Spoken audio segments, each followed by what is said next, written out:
Hi again. We're showing how to collect another type of reference sample today. This type of reference sample would be ideal for if you have silviculturists going out into field to trim trees down and thin out a population so you get better growth.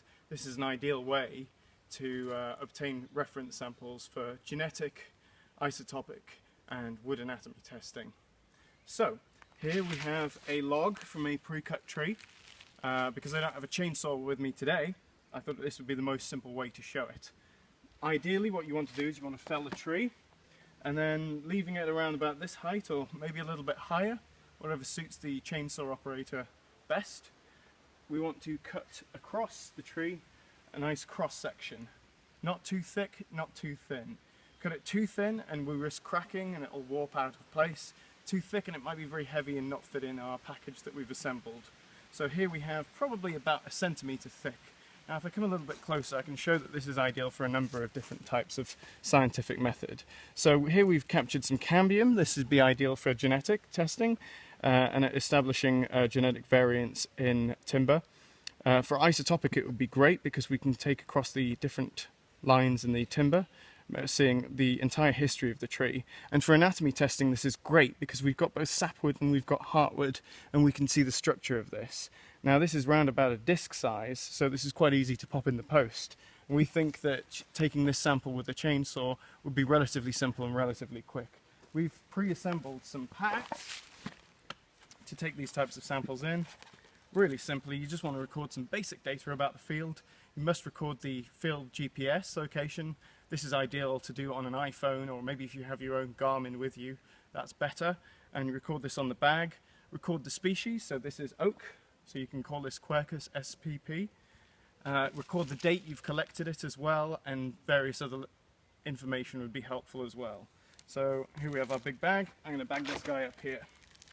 Now along with this, you might also want to take some extra samples as well, given that you've felled a tree and you've gone out to the field and taken the trouble to take some reference samples.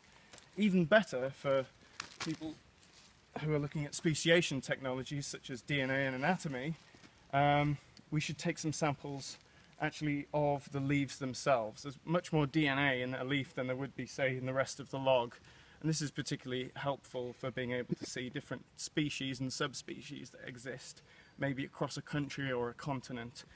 Here we've actually taken a small section of the branch. This might look a little bit rough, but if we're bothering to fell a tree, it's not going to harm it any further than it's already been harmed. And this way we preserve the integrity of the entire leaf structure. We've even actually managed to capture a couple of little acorns growing as they are.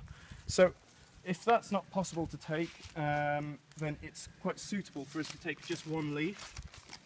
And here we have a special bag that we've prepared for taking leaf samples. Now this looks scientific, but actually this is just a regular ordinary CD bag. It's semi-permeable, and in the back we've got silica gel. This is actually an indicating type of silica which lets us know when we've absorbed the liquid out of it. Ideally, to preserve the leaf and prevent mould, we want to pop it in here so it dries out in the post. How convenient is that? And very simply, all we're doing is we're popping this in here. Again, recording similar types of information, what type of species we think it is. We won't necessarily know down to the subspecies in the field if we're not experts. The date collected, the location, other information is helpful as well. And we can pop it all in this one pack.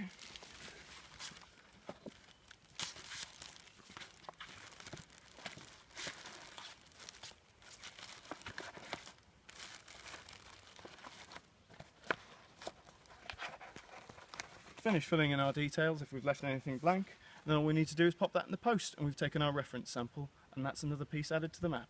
Thank you.